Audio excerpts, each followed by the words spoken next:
Hello दोस्तों, राधे राधे आप सभी को हमारे चैनल में। आज हम बेटी विवाह गीत गाने जा रही हूँ। कैसा लगेगा कमेंट में ज़रूर बताइएगा।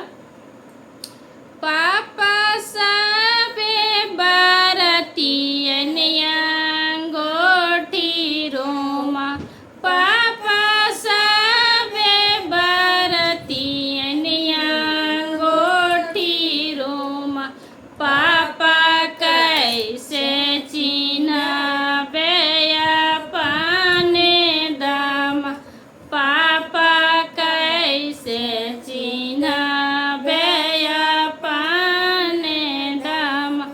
बेटी सबे बरतियन अंगूठी रोमा, बेटी सबे बरतियन अंगूठी रोमा, बेटी अपने दामाद हथी इंजीनियर गे, बेटी अपने दामाद हथी इंजीनियर गे।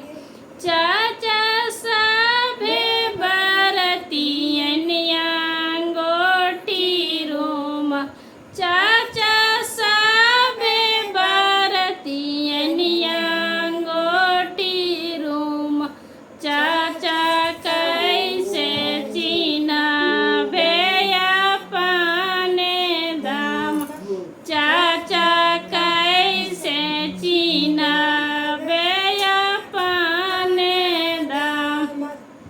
बेटी सबे बरतियन अंगूठी रोमा, बेटी अपने दामाद हथी प्रोफेसर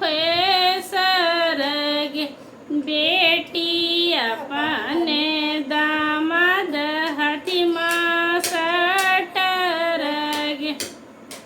भैया सबे बरतियन अंगूठी रोमा, भैया सबे बरतियन अंगूठी रोमा, भैया कैसे चिन्हबे अपने जीज, भैया कैसे चिन्हबे अपने जीज। बहिन सबे बरतियन अंगूठी अपने जो जीज हथी सुंदर नागे, बहिन अपने जो जीज हथी